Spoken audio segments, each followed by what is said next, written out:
little bit about, I had an opportunity, and I gave a talk before a group, very nice people, and they were very friendly, very sociable, very helpful, and it was very nice, a very nice group of people. But, you know, like Joan said to me as soon as we got in the car, that, you know, I might have been a little heavy for the first time, and I agree. She was right. Every so often, she's right. Anyhow,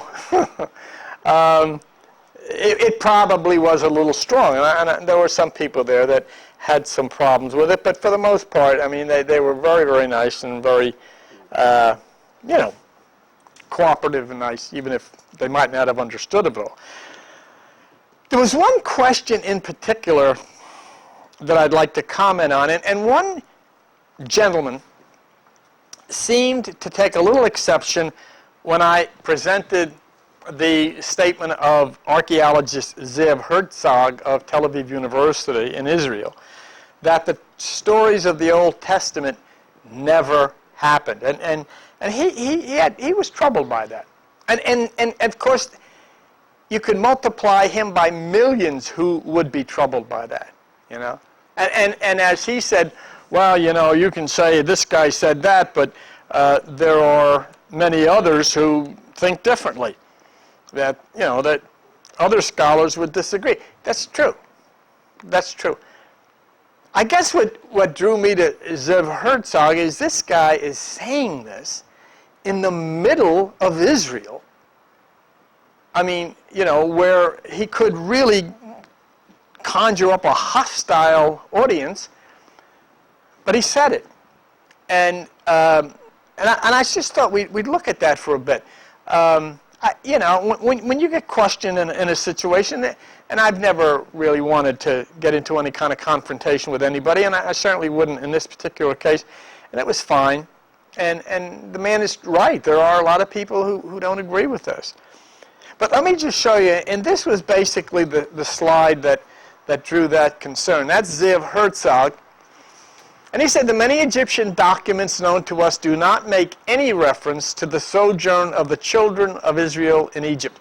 In other words, that whole thing with the Exodus, supposedly, and the Egyptian Pharaoh and all of that stuff, nobody kept records more succinctly than the Egyptians, and there's not a mention of it. There's no mention of that in Egypt. There's no mention of the events of the Exodus. And Herzog says that generations of scholars tried to locate Mount Sinai and the stations of the tribes of Israel in the desert. That's the 12 tribes. And despite all of this diligent research, not one site was identified that could correspond to the biblical picture. Professor Herzog of Tel Aviv University, an Israeli archaeologist, is drawing fire for claiming that the biblical history of the Jewish people is probably fiction. And I told the folks Sunday, you know, I would change this word from probably fiction to mythology. You know, because that's a big difference. Somebody writes a fictional story, but it's another thing when mythology is at the base of it. And of course, this gentleman said, well, there are other scholars who would disagree. And but here's the thing that's so hard. Most people will take these scriptures literally based on faith. Okay? They have faith in their church, in their pastor. They have faith in their traditions, their family, and so forth. Because, as Professor Herzog said, if you search the annals of all archaeological research, there's no evidence. Nothing. Nothing. And as you can see that Herzog makes the point that research has tried to find something, but there was nothing. I don't now, in addition to Professor Herzog, I wanted to introduce you to someone you may not have heard of before, and his name is Moses Maimonides. Moses Maimonides. And you know, that's supposed to be, he sat for a painting, so I guess that's what he looked like. But who was he? Who was Moses Maimonides? Okay, it says here that he was March something to December 13th, 1135 to December 13th, 1204. A rabbi, physician, philosopher in Morocco and Egypt during the Middle Ages. He was one of the various medieval Jewish philosophers who also influenced the non-Jewish world. And although his copious works on Jewish law and ethics were initially met with opposition during his lifetime, he was posthumously acknowledged to be one of the foremost rabbinical arbiters and philosophers in Jewish history. And this is how prestigious he was. Today, his works and his views are considered a cornerstone of Jewish thought and study. A cornerstone of Jewish thought and study. Now, in considering that archaeologist Zev Herzog said that the biblical stories never happened, what does Moses Maimonides say? Okay, every time that you find in our books a tale the reality of which seems impossible, walking on water, talking snakes, talking donkeys, people flying up in the air, all of that kind of stuff. A story which is repugnant to both reason and common sense, then be sure that the tale contains a profound allegory veiling a deeply mysterious truth. And the greater the absurdity of the letter, the deeper the wisdom of the spirit. Moses Maimonides, Jewish theologian, historian, and so forth and so on. Now, here's something up here. These were Galileo's letters to Christina. It was on the same thing. But what Galileo was talking about the church, remember, Galileo was an astronomer and scientist and everything. But he says, they, meaning the church, have endeavored to spread the opinion that such Copernican propositions in general are contrary to the Bible, and Copernicus, and are consequently damnable and heretical. In purely physical matters, where faith is not involved, they would have us altogether abandon reason and the evidence of our senses in favor of some biblical passage, though beneath the surface meaning of its words, this passage may contain a different sense. So this is what Galileo was saying the same thing. You know, and he called that the stuff, you know, some biblical passage that, you know, where we have to abandon reason. I've said that for years, that people go to church and check their brains at the door. So here you have Galileo saying that. But here, more importantly, Moses Maimonides saying that when you see these bizarre things in the scriptures, it's a profound allegory, veiling a deeply mysterious truth. So what Galileo is saying and what Moses Maimonides is saying is the same thing that Zev Herzog said, it didn't happen. That doesn't mean it doesn't happen, but in a literal sense, it didn't happen. See? Now focus on that one phrase there, contains a profound allegory. That's what Moses Maimonides said. When you see something in there and says the lady was talking to a snake or some, you know, crazy stuff, or the guy threw an axe head into the river and it floated, you have to look at that and say, what in the world does that really mean? Because it's nonsense. All right? When you read something that seems nonsensical, it contains a profound allegory. So I've got here an agreement between Zev Herzog of today, Galileo of before, and Moses Maimonides of before. But so that word allegory is very interesting. Okay, what does allegory mean? Let's take a look. Allegory, etymology, Middle English, so forth, so from that to speak publicly, blah blah blah. Date 14th century. The expression by means of symbolic, fictional figures and actions of truths or generalizations about human existence, an instance of an expression, a symbolic representation. So what Moses Maimonides told us was that when you read these bizarre things in the Bible, God took a rib out and made a woman out of it, all that stuff, it's allegory. In other words, by using symbolic fictional figures, the story is hiding truths about human existence. And you say, well, why was it hidden? Because we were dealing with the evolution of the human brain at that time, which had not come along to the point where it could even consider things such as the quantum fields, electrons, photons, all that kind of stuff.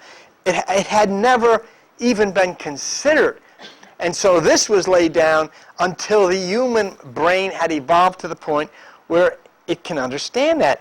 And keep in mind that the cornerstone of the Jewish faith, Maimonides, said that that's what the Scriptures are. Now, if that's not enough, let's go to the Bible itself. All right?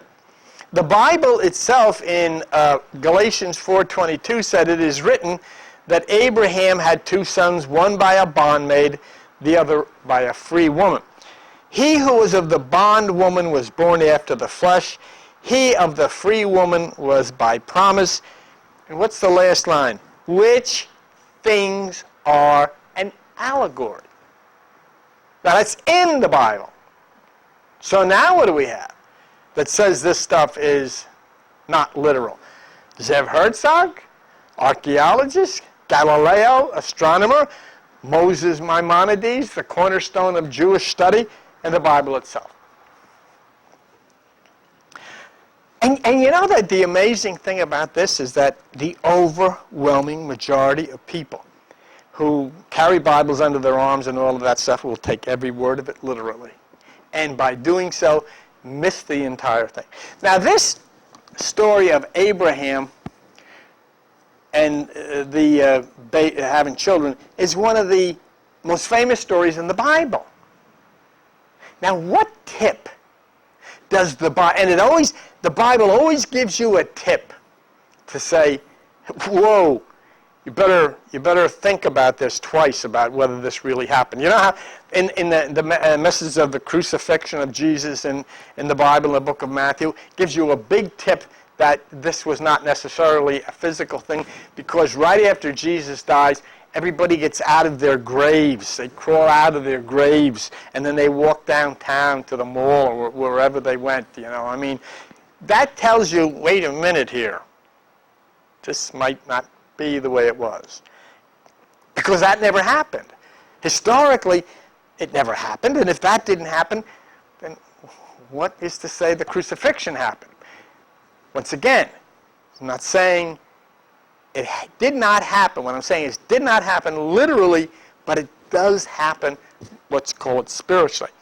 But what tip does the Bible give about the story of Abraham and Sarah and so forth? Here's the tip. There they are, Abe and Sarah. Genesis 17:16, God says, "I will bless her," meaning Sarah, "and give you a son, also of her." Then Abraham fell upon his face and laughed and said in his heart, "Shall a child be born to him that is 100 years old, and shall Sarah that is 90 years old bear?" In other words, he's 100, she's 90, and they're about to have a kid. See, and so the Bible is saying now, stop here. What did Moses Maimonides say? When you see something which is repugnant to your common sense, stop and look, because there is a deep message contained there. All right? And you say it. Does it challenge your common sense that a man 100 is going to have intercourse with a woman 90 and they're going to have a baby? And so it is ridiculous for a reason. He's 100, she's 90, and let's just refresh ourselves with Moses Maimonides just real quickly, a story which is repugnant to both reason and common sense, okay? A tale, the reality of which seems impossible. This qualifies. A man 100, a lady 90, they're going to have a baby. The reality seems impossible, which it is. It is repugnant to reason and common sense. Moses Maimonides says it's an allegory. It contains a deep meaning about something else. And this is where so many people in the faith, whether it be Christian faith, would have missed, because they've never understood this. They just say, that's what it says, and I believe it. So the story never happened. Just as Moses Maimonides said, the story is a profound allegory veiling a deeply mysterious truth. And the Bible itself takes time to explain what the truth in this story is. Here's the story. Abraham has intercourse with his wife's maid, Hagar. And guess what happens? She has a baby. Where the Bible says such things are an allegory means that you have to look for a deeper meaning, a symbolic meaning, and in this case, the Bible itself gives it to you. Watch. Here they are again. Galatians 4:24. Which things are an allegory? For these are two covenants. The one from the Mount Sinai, which connects to bondage, which is Hagar. Agar or Hagar. I used to call her Hagar. For this Hagar is Mount Sinai in Arabia and answers to Jerusalem, which now is, and is in bondage with her children. So in other words, Sarah's maid is a symbol of the physical side, the material side. The Jerusalem, which is over there in the Middle East, and all the fighting and all that stuff. That's what this maid represents, okay? But it says here, Jerusalem, which is above, is free, which is the mother of us all. That's what Sarah represents. So what this is talking about is not two people, not three people, not kids. It's talking about your mind. You have a mind on the left side which is connected to the physical, to the three dimensions reality of planet Earth. And you know about Jerusalem, which is in the Middle East. But there is another Jerusalem which is inside of you, which is in the mind, in the right hemisphere, which is the mother of us all, the dwelling place of what science in your brain calls Pia Mater, tender mother. Okay? So here then we see this. We have a confirmation from the Bible itself that the story means something else other than the words. It's an allegory. And the Bible defines for us the nature of the story and what it really means. So just let's look step by step and we'll see here. Hagar and Sarah. Hagar is the left side. Sarah is the right side. And we're talking about the brain, the mind. Okay? Hagar is the physical, your body and the physical things around you. Sarah is what we call the spiritual side. Hagar answers to Mount Sinai, the place of where that word means sin, and the physical city of Jerusalem where all the conflict is. Sarah, on the other hand, answers to this new Jerusalem, which is the higher mind, the higher right hemisphere of the brain, touched in meditation. She is the spiritual city mother. Mount Sinai is, the word means thorn and desolate, lay waste and barren. And Jerusalem, it either is the city in the Middle East and Israel that we know about, or it's the invisible place of the mind where God dwells, the city of peace. So that's how the two are injected into the story in a mythological or allegorical way. All right? So the story of Abraham and Sarah, which is an extremely famous story in the Bible, never happened. And that is proven by the Bible itself. It is a story of a struggle between the physical, three-dimension side of the human being against the non-physical, invisible, quantum, or spiritual side. And that, my friends, is the nature of every story in the Bible. They did not happen, but they do happen. Every one of us is Abraham, whether you're male or female. And in a figurative sense, we intercourse with Hagar all the time. And we produce offspring which are our thoughts. in our actions. We give birth to things out of communicating with the left side. Whether we take part in a school, or whether we take part in government, whether we take part in jobs or whatever it is, everything that we give thought to on that side, we produce both positive and negative results. That's Hagar. See? So we're intercoursing with Hagar all the time. See? Now, in our meditations, we seek to intercourse with Sarah. And there is produced in this quantum world of what we call spirit, the child of promise. And in this particular case, it turns out to be Isaac, basically the father of Judaism, basically. See? So then, in our everyday activities, we're intercoursing with Hagar, and we give birth to all of these different ideas. But in our meditation, we are intercoursing with Sarah, and she brings forth to us the child of promise. This is a quaint story. And it's made up about a family made up of Abraham and Sarah. They live alone. They don't have any children. He's 100, she's 90, but Sarah had a maid named Hagar. And when Abraham was 86, Sarah brought Hagar to him and told him to have sex with her, and Abraham then could have a son because she was barren. And you want to just, let me just get down and put that down here. We don't want to get over and close that, okay? Whoops. Okay, now I'll show you here. This is the picture of Sarah bringing, excuse me. Oh, all right. Pause, Charles. What in the world? All right, Charles, turn it on if they allow this picture on TV. You can see Sarah saying, please, Abe, have sex with my maid. And Abe has already got his hand on her shoulder, so he's not, actually fighting the deal here. But you can see in a literal way how the story is produced, okay? This is you and me.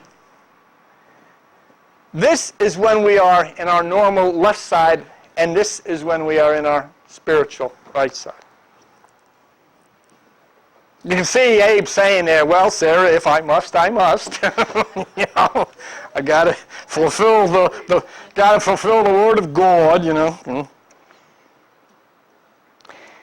Anyway, about 14 years later, after this thing, God promises to give Sarah a baby, even though she's 90 and Abe is 100. This is the child of promise which is always given in the Bible to a woman who is either barren or a virgin. Every one of the males who turn out to be the heroes of the Bible are born of a woman who is either a virgin or who is barren. In this particular case, Sarah is barren. In other words, it is a spiritual child. It cannot be produced in the normal sexual way. It is produced in a spiritual, quantum, invisible way. So Isaac is born, and Isaac becomes the father of the Jewish people. But before this birth takes place, Sarah tells Abraham he wants Hagar and the child that they produced sent off into the desert to fend for themselves in the wilderness. Hagar has given birth to a child named Ishmael. And here is a portrait of Abraham with Sarah sitting back here, casting Hagar and the child out, and they go into the wilderness. Okay? Now there are two sides to this story. The Hebrew side has Isaac being the father of the Jewish religion, and the other side is equally fascinating because Ishmael becomes the father of the Muslim religion. The Bible portrays Ishmael in a negative light, whereas the Quran portrays Ishmael in a positive light. The problem with this, however, is the fact that the Bible we have tells us this is an allegory, tells us that Hagar represents the physical, and tells us that Sarah represents the spiritual, or the Jerusalem which is above.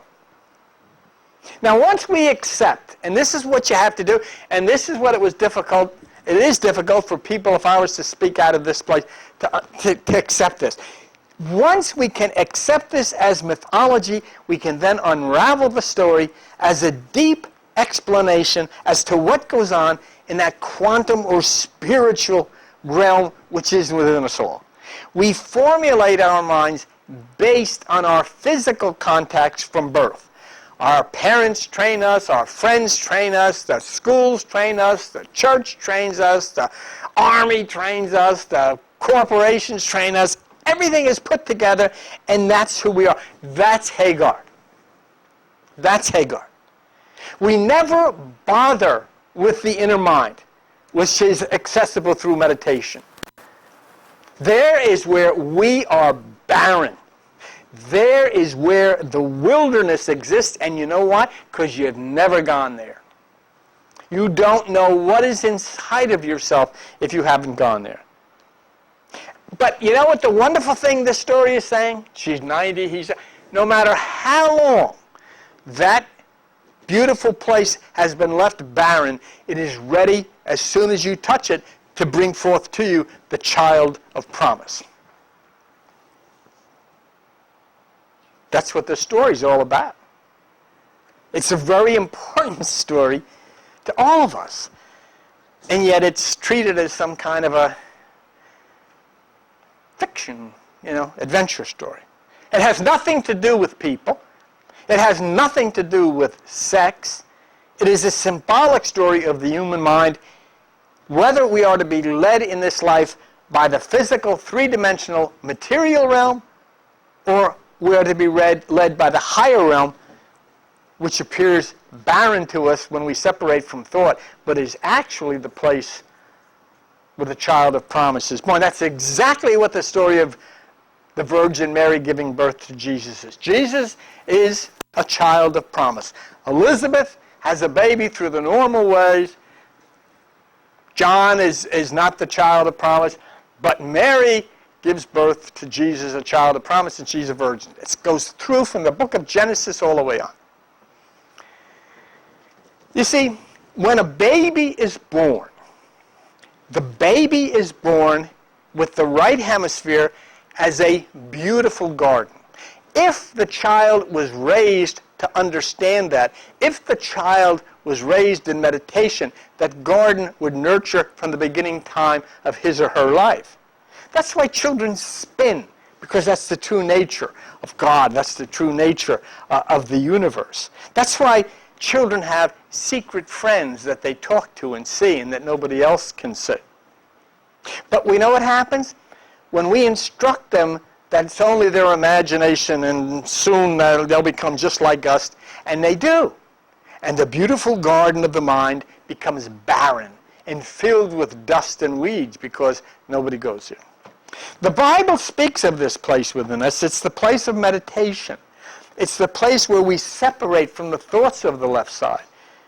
Where Hagar is, we cast her away, and we go to the place of Sarah, to the right side.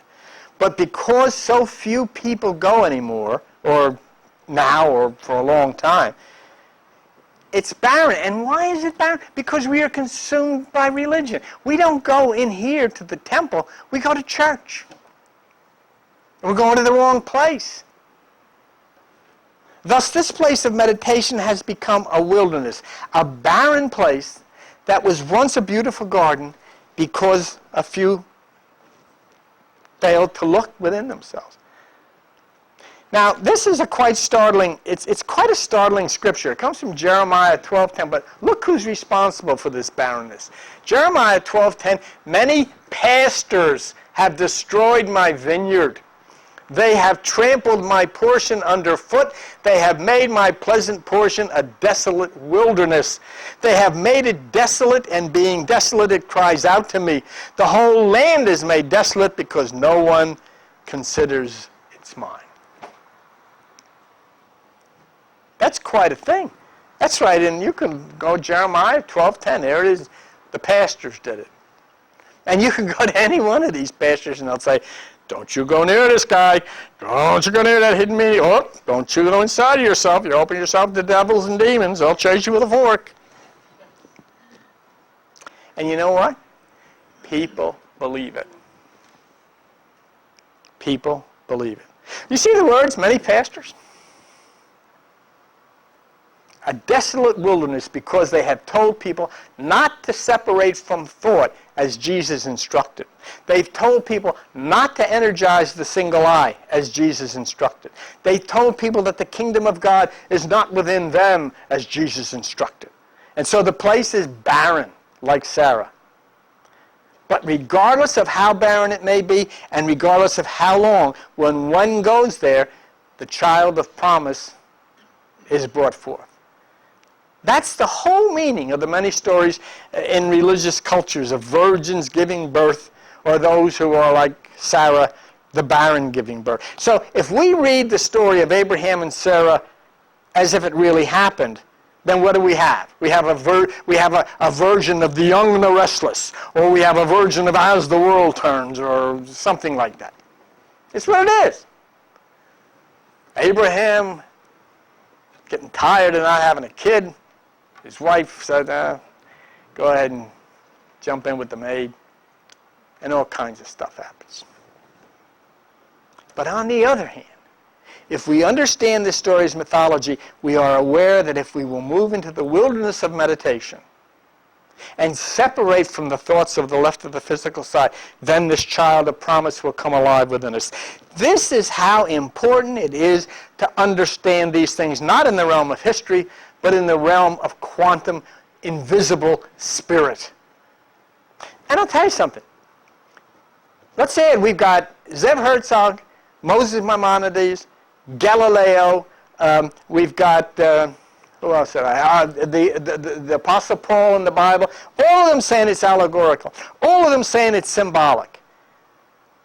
Well, Jesus said it too. Look. Matthew 13:10, and the disciples came and said unto him, why do you speak to them in parables? And he answered, because it is given you to know the mysteries of the kingdom, but to them it is not given. Therefore speak I to them in parables, because they seeing see not, and hearing they hear not, neither do they understand. In other words, here is Jesus saying that what he's saying don't take literally. See? Zev said it, Galileo said it, Paul said it, Moses, Maimonides said it, and Jesus said it. It don't take it literally.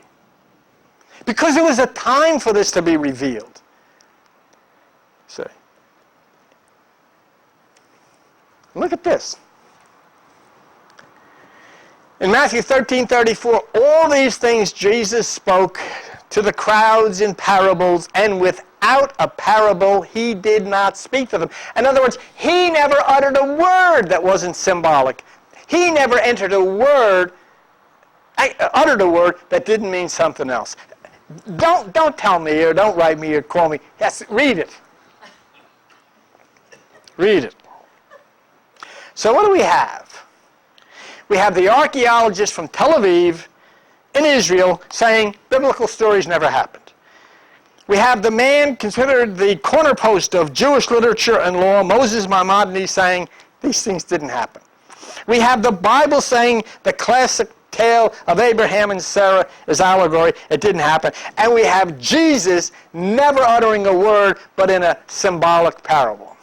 And as I told you, let's sum all of this up. We got all of this information, and what did we say weeks and weeks ago?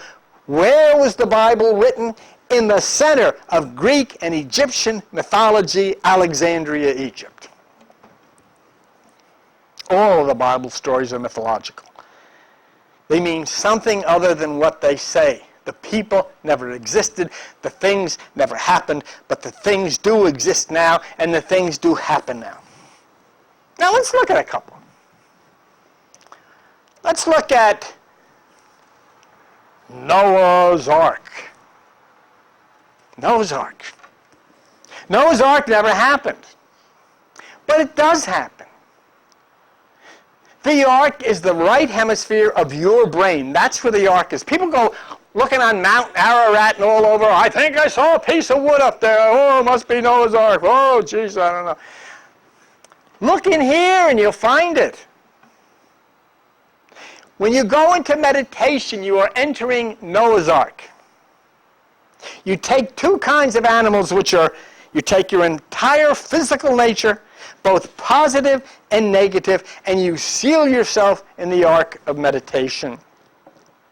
And the ark then will protect you through the external storms pounding on you and will lift you so that eventually you step up out onto the mountaintop having overcome this stuff. That's what it's for. That's what the story means. And the story says you take the unclean beast by two, which is a reference to the positive and negative natures of all human minds. And then taking the clean by seven is a reference to the seven chakras of the Hindus, or the seven seals of Revelation. And the ark then rises up the spine and sits at the mountaintop, which is the right hemisphere of the brain in the higher realms of consciousness. And you know what else? The flood came upon the earth in 7 days, which is another reference to the seven chakras or seals. You are Noah, and the ark is your inner place of meditation. Now, isn't that meaningful to you, that Noah's Ark is inside of you, and that you can go into the ark, and that if you get into that ark of meditation, you can ride out the storm, and when the storm has subsided, you'll come out on the mountaintop and overcome that? Or do you want to believe that this guy brought everything, 2 fleas, 2 ticks, 2 mosquitoes, everything? How about Joshua and the walls of Jericho? Here's one. There you go. There's some walls. That's some heavy-duty walls that fell down there. The walls represent the part of our inner being that keep us from the holy place, which is the temple of meditation inside of us. Oh, there's a lot of things that can keep us. Oh, I don't have time for that. I want to see the game. Oh, I can't go out tonight. Oh, it's cloudy. I think it's going to rain. Whatever. But anyhow, whatever it is. Oh, the pastor said I shouldn't do that. Whatever it is.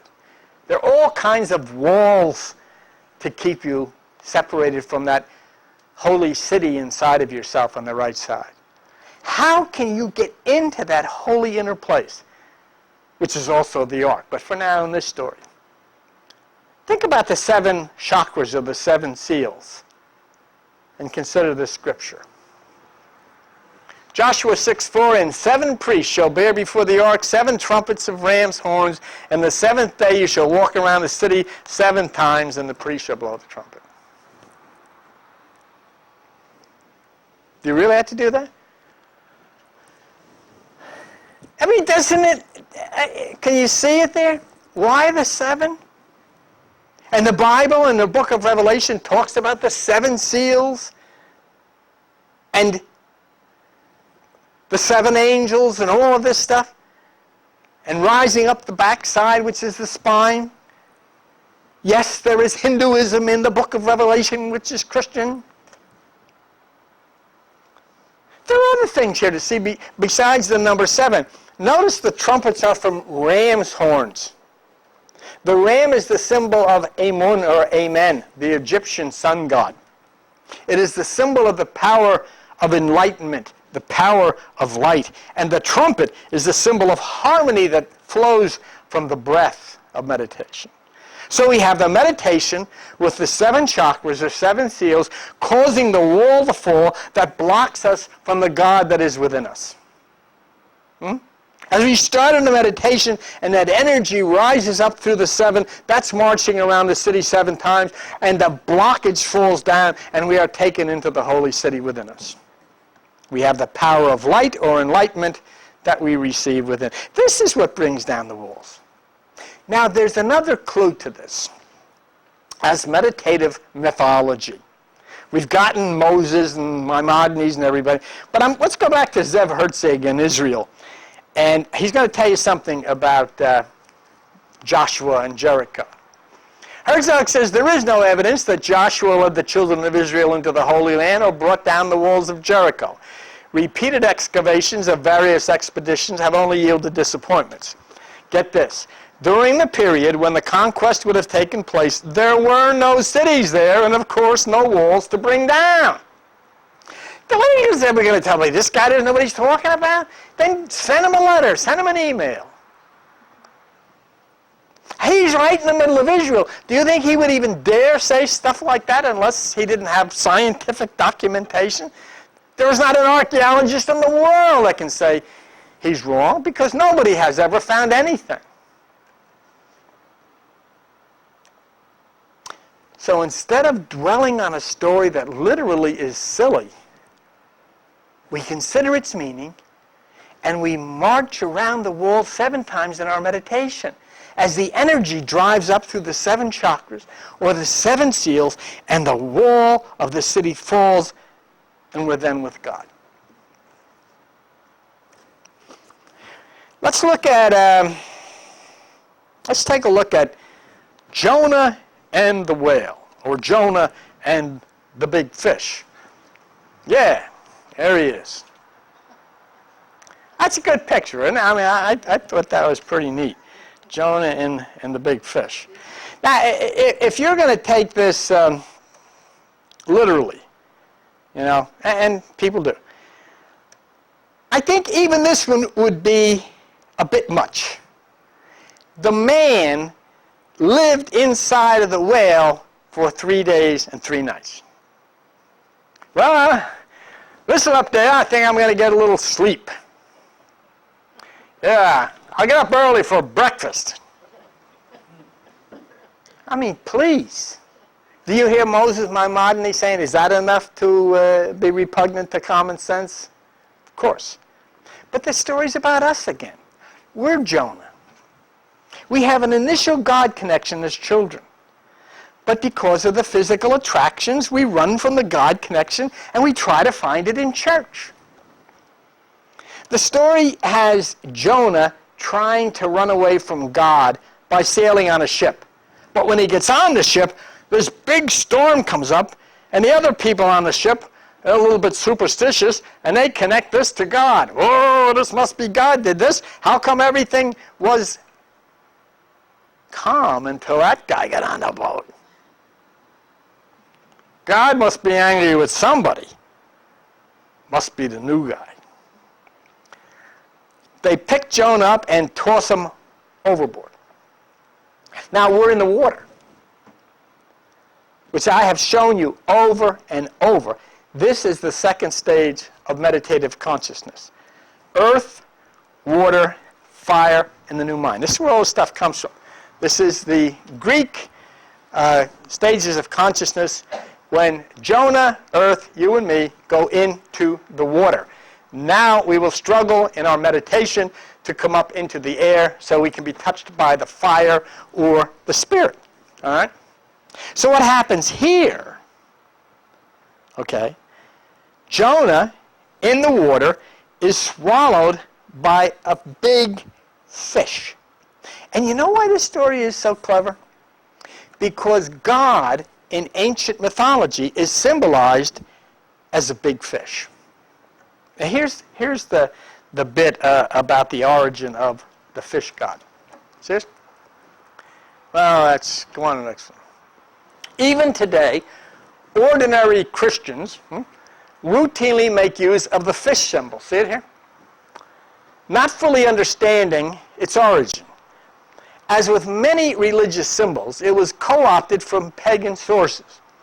The symbol of the fish can be found in ancient Chinese, Indian, Egyptian, Greek, Roman, and Scandinavian goddesses' religion. One Greek fish goddess, Aphrodite, Salacia, was worshipped on Fridays by followers who ate fish. I used to hide under the stands at the baseball game and sneak a hot dog. And engaged in sexual activities. This practice, sans the sex, was later appropriated into the church tradition. Now, let me show you, when you say about tradition, I'll show you something interesting. It's all I'm showing it for you is interesting, where a lot of this stuff comes from. It finds its way even into the religious garb and tradition. First, I'm going to show you the fish god. There he is. Now, this guy is really a fish god. He's a man, but he's a fish. Now, take a look at the top of his head, all the way up to the top. You see the fish with the open mouth there? Can you see that? Way up the top there. See that? This is Dagon, or Ea, the fishman. What's interesting about the fishman, too, Ea particularly, is traces itself to John the Baptist. But let's not get involved. Take a close look at that fish on the top of his head, open. Now let me show you what is called a mitre. You see it? Let me show you another picture. The late Pope, and you see the hat? That's where it comes from. That's where it comes from. So Jonah in the whale 3 days and 3 nights, and Jesus in the tomb 3 days and 3 nights are the same thing. Namely, being in the resting place of God, where the change takes place in Jonah, and Jesus becomes the Christ. Where? Inside in the fish. It's the place of meditation, where we rest and are touched by the personhood of God. Now let me show you something. I'll show you where the fish symbol took root in ancient religions and eventually, was picked up by the different faiths. The symbol of the fish actually comes from the ancient thing called Vesica Piscis, which is this. This here are the two connecting circles, and this is the fish symbol in the center. That's where it came from. It comes from Greek mathematics. What do they call that? Greek, what are these called? No, I'm talking about geometry. That's exactly right. Sacred geometry. Hippocrates, I don't know what I'd do without you. But this area in the center is the origin of the sign of the fish. This is a very, very great Greek and other symbol of the coming together. Now, let me show you how it got to the fish thing. Here it is here, you see. And it takes on the appearance of the fish, and before you know it, in the Christian religion, this appeared. It became the fish with, this is the Jesus or Christ symbol in the center, but Christ's Greek lettering in the center of it. So we see on the left side, Vesica Piscis, which forms the fish sign in the center, and there on the right is the Christian sign of the fish representing Jesus. Now, this is interesting. The Vesica Piscis is also the opening for the new birth, as you see here. And this is really fascinating. I think you get it. Vesica Piscis, you see it? The crucible of the creating process, an opening to the womb from which all geometric forms are born. A symbol of the fusion of opposites and a passageway through the world's apparent polarities. The geometric image through which light was born, also the geometry for the human eye, and where all life is born. And people miss all of this stuff. They miss it all. Now, what is so important to us? Or, at least it should be important to you, is we're living in a time when there are two major signs in the cosmos revealed by Hubble that are Vesica Piscis. The first one we'll look at is supernova 1987A. That's from the Hubble telescope. This is the Vesica Piscis, here and here. And the place where birth takes place is on fire. The center of Vesica Piscis is on fire. And NASA predicted an explosion of this that could be seen on, that will be seen on the Earth even in the daytime. They initially predicted it would happen in 2005. Obviously, they were wrong. But I have no doubt, and they have no doubt, it's going to happen. And I have proposed to you that it is the seventh seal of the book of Revelation, for other reasons that I don't have the time right now. The symbol of God, the seventh seal of Revelation, will explode in a great light. The other Vesica Piscis is the Hourglass Nebula, seen by Hubble, right there. Here we have, again, the intersecting, and there in the center of the birth canal of the Vesica Piscis is an eye.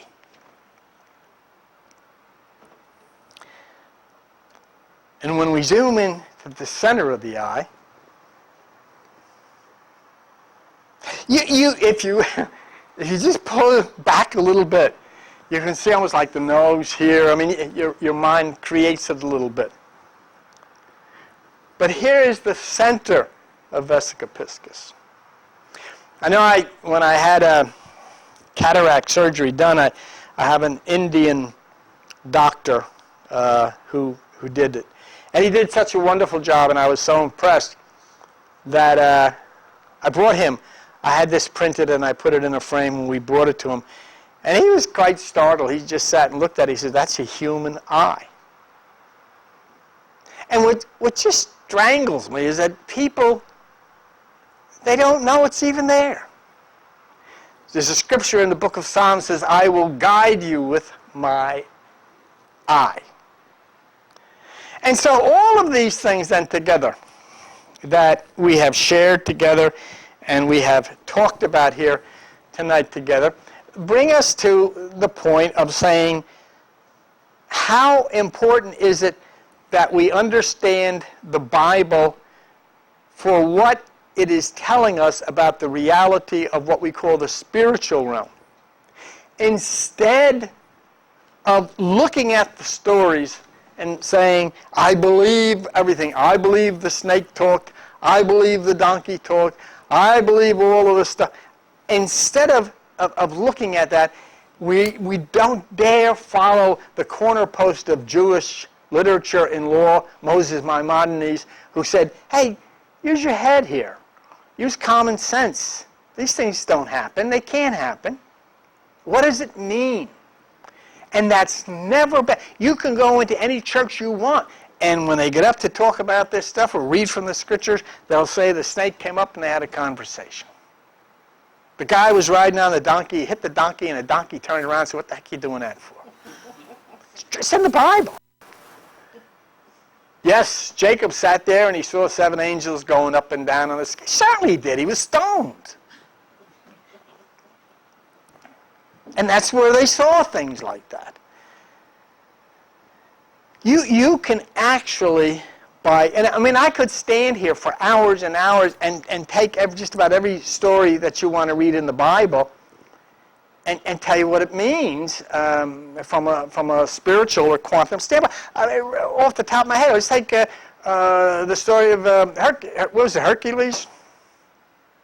Is he the guy that had the hair? Samson, and Delilah. She cut his hair, and they come in and arrested him. But before that, he'd pick up cows and throw them up in the air, he'd knock buildings down and all that stuff. But she cut his hair off and he couldn't do anything. That's stupid. It defies logic. It's repugnant to reason. What's it mean? Those people in those times believed that hair was a sign of spiritual growth. the longer it was, the stronger was the Spirit. So what it's saying is that with the Spirit growing from with the higher realms of a person, that person can overcome anything. But once it's cut away by whatever, by religion, by corporations, by churches, by schools, whatever cuts it away, you're finished. You're weak. See, every single one of those stories, you'll find David taking 5 smooth stones to hit the giant Goliath in the middle of the forehead. And why did he pick up 5? Because he took the 5 senses: sight, touch, taste, smell, and hearing. And if he had not taken every one of them, something he heard would have defeated him. Something he saw would have defeated him. He had to take control of the 5 senses. And once he took control of the 5 senses, he could slay the giant. It's talking about us. That never happened. Okay? So all of these stories mean something very, very personal for you. And once you understand them in that way, then you will find that this Bible is not a holy book, not a spiritual book, but a book given from a higher realm to define for you the very existence of your life, where you are, where you came from, where you're going, and how you can be safe from the myriads of catastrophes that pound at you every day. And it's what I say to people all the time. Do you want to learn the real baptism of how you can get your mind renewed, or do you want to simply get your head wet? It's that simple. And basically, it's up to you. Okay, well, thank you, and we'll see you next time.